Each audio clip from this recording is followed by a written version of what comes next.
You buy a 3D printer, you own it, you mod it, you fix it, and then you sell it later when you upgrade. Well, that all sounds pretty normal, doesn't it? But California AB 2047 is designed to end all of that. And this goes far beyond the borders of California and 3D printers in general. For those that have been following along, you might be thinking you've heard all of this before, but believe me, it is far from redundant. You'll pick up on some similarities with other states, but stick with me all the way through this whole thing, because this is about to blow your minds on what they are actually doing to our industry. It's every single thing that we thought was too crazy to become law actually happening. It turns 3D printers into something that's effectively licensed at the device model level. Approved workflows, approved lists, approved vendors, and a system that's designed to stop a technically skilled person from getting around it. This is your printer must obey the state before it executes a print job. And if you think this is just California, this is just so much bigger. California is how rules get exported into global firmware, global slicers, and global product lines. This is about transferring control over the machines in your home from you to a distant list, a distant set of rules that you never voted on and can't negotiate with. And it starts with 3D printers, but it does not end there. Here is the clever part. AB 2047 does not come right out and say, we are hereby banning 3D printers. Instead, it builds a cage around them. It says any printer sold or transferred in California must be fitted with a special layer of control. That control has to be certified.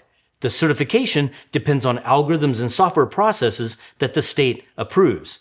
The state then publishes a list of good printers. Retailers and distributors must check that list. Ordinary people are forbidden from selling or transferring printers that are not on that list. Nobody walks onto the floor of the legislature and screams, let's outlaw your Bambu, your Voron, and your Prusa. They don't have to. They just make it impossible to legally move those machines anymore, or to update them, or to keep them in their original open state. Functionally, they are pushed out of the legal market. That is how you ban a class of devices in slow motion. Think about what ownership used to mean. If you bought a drill, you could drill into whatever you wanted. If you bought a computer, you could install whatever software that you wanted. If you bought a car, you could wrench on it, you could upgrade it, you could strip it for parts. You might void a warranty, but you weren't committing a legal offense by exercising control over something that you owned. Well, AB 2047 flips that relationship entirely upside down. It introduces systems where your printer will not proceed unless certain conditions are met. It transforms a yes by default tool into a no by default tool. Your printer no longer simply follows your instructions. Before it obeys you, it must consult an invisible online rulebook. And that rulebook is not written by you. It is written by politicians, committees, agencies, and maybe even third-party vendors who you will never see in your workshop or your projects or your needs. You still bought the machine, you still paid full price, and likely even way more after this, but each print job becomes a request, asking for permission, not a command. Let me jump right in here just for a moment. I'm actually right in the middle of the edit, and this thought crossed my mind that I thought that was really important. So in the last series of videos, there's been a lot of comments where people seem to be blaming Bambu Lab and Creality and these other companies, these 3D printer companies, for all of these issues and problems. And I want to make it very clear where we need to place the blame. The blame doesn't need to be targeted at the companies or at the makers. It needs to be put on the politicians who are interfering with our industry, right? In fact, if you look at it from this perspective, companies like Bambu and Creality are the victims. This is not an isolated incident. This is coordinated. And I know that's why it sounds so redundant that you think that you've watched this video before, right? Just in a different state. But this is so much different. Every state that's involved in this is putting massive amounts of pressure on these 3D printer manufacturers in our space. They are forcing them to comply, which ultimately takes 3D printing away from us. So what I'm recommending is that you jump on social media. And we'll talk about contacting legislators at the end, but jump on social media. Tag Creality, Soval, Prusa, Bambu Lab. Tag all of them. Tag every 3D printer company that you know and demand that they stand up for our rights. Demand that they grab their pocketbooks, the profit that they've taken from you, and help fight this legislation.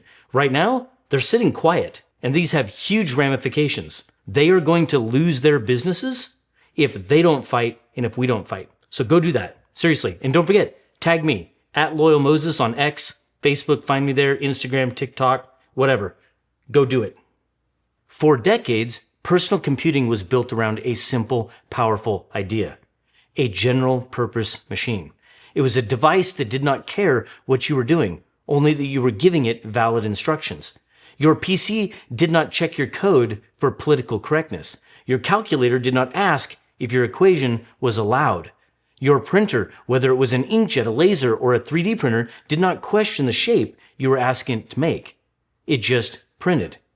Bills like AB-2047 introduce a new species of that machine. It's the purpose-limited appliance, a device that carries secret constraints. It's the opposite of a general-purpose computer. Instead of being capable of anything within its physics, it becomes narrow, cautious, and constantly checking whether your idea fits inside someone else's box. We are watching the downgrade of our tools in real time, not in hardware necessarily, but in philosophy. You think you're buying capability? You are actually buying pre-approved behavior. And we talked about this in previous videos, and some of the comments thought this was conspiracy theory. Well, you're watching it unfold right in front of you. To make all of this real, the bill leans in on something it calls software controls. In plain language, that means that your printer's brain is no longer yours.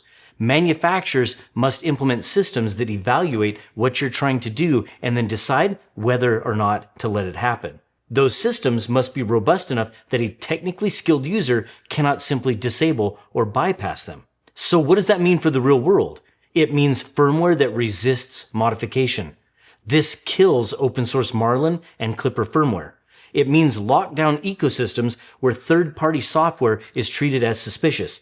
The safest path for a manufacturer is to ship a sealed box. A printer that only talks to one official slicer. Yes, that's in this bill. A slicer that only sends pre-checked, pre-filtered instructions. A system that cannot easily run code that the maker did not approve. That is the exact opposite of what pulled so many of us into 3D printing in the first place. You might be thinking, fine, I won't buy any of the new lockdown machines. I'll just keep what I have. But the bill does not stop at new devices rolling off of an assembly line. It reaches backward into your closet, into your makerspace. It says, after the operative date, it is unlawful to sell or transfer a 3D printer in California unless it meets these new requirements and is on the approved list. That means the open machine you already bought fair and square becomes stuck to you. You're allowed to keep it, at least at first, but you are not allowed to legally sell it. You are not allowed to give it to a friend. You are not allowed to donate it to a school. You are not allowed to move it through the normal channels of reuse and recycling. It becomes a type of contraband, what I call zombie hardware. Not officially dead, not officially alive in the market.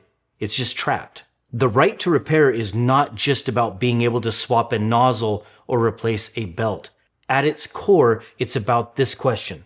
Who is the final authority over the machine once it's in your hands? Do you have the right to open it, fix it, modify it, repurpose it, and improve it? Or are you just leasing a shaped plastic and metal shell while the real ownership lives in a locked firmware with hidden keys and someone else's terms of service? AB-2047 pretends to be neutral about repair, but look deeper at the incentives it creates. If a manufacturer can be sued, fined, or dragged into court because a user found a way to bypass their controls, what is the safest path for that company? To lock everything down, seal the firmware, sign the code, glue the case, discourage tinkering, discourage modding, discourage education. Think about this for a moment. Aftermarket companies that we love, like Big Tree Tech, are done. Using their products to upgrade your printer will become a crime if they interfere with these controls. And if you publish guides, tools, or firmware that make true repair and modification easier, those can be painted as circumvention. You start from you bought it, you own it, and you end up as renting functionality under constant supervision. Now, every law is only as scary as its enforcement, but they're going to enforce this just like every other law that you don't like.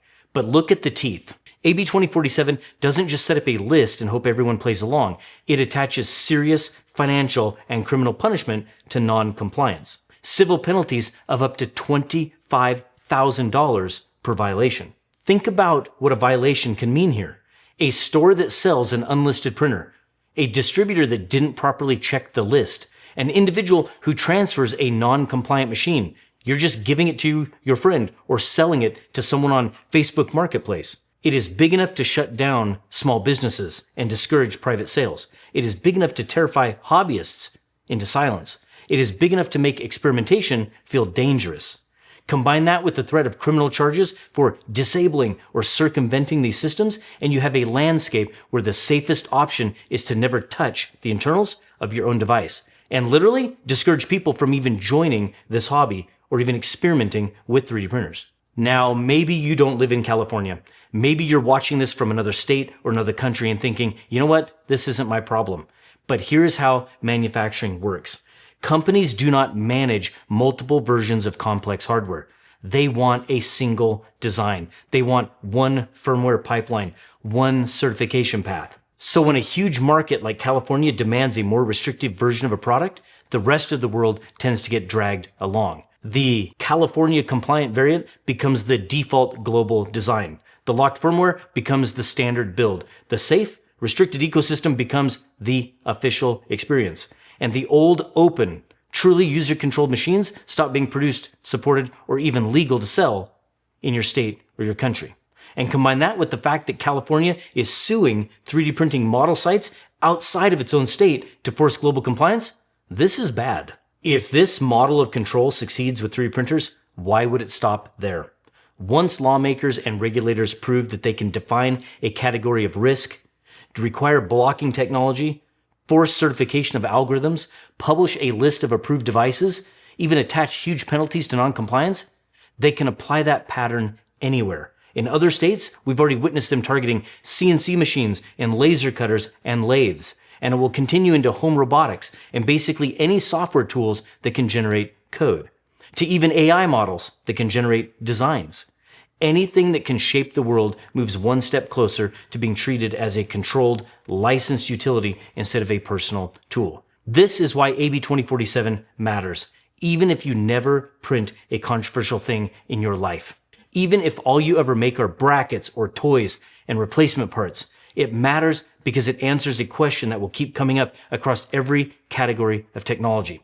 When you buy a powerful tool, do you buy power or are you buying permission? If you can't repair it, modify it, or resell it freely, if it can be remotely bricked, delisted, or reclassified out from under you, if you need invisible gatekeepers to say yes before your machine will listen to you, you do not own it. You are renting its obedience on a month-to-month basis at the pleasure of people you will never even meet. AB 2047 is one more step down that road. It wraps itself in safety, but at its core it has nothing to do with safety. It is about narrowing the circle of true owners and expanding the reach of remote control. Read the text yourself. Look at the approved lists. Look at the will not proceed language. Look at the penalties that hang over basic ordinary sales or transfers. Now, how do we fight this?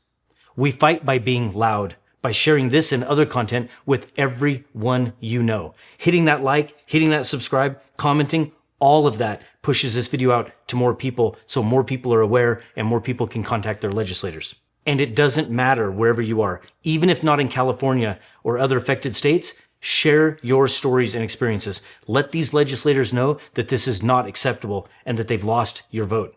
Ultimately, they won't listen to you unless they fear losing an election. Now, I'll include details in the description on how to contact your legislators in these affected states. But don't forget to contact your legislators if you're not in an affected state. A simple Google search will guide you there. Don't give up.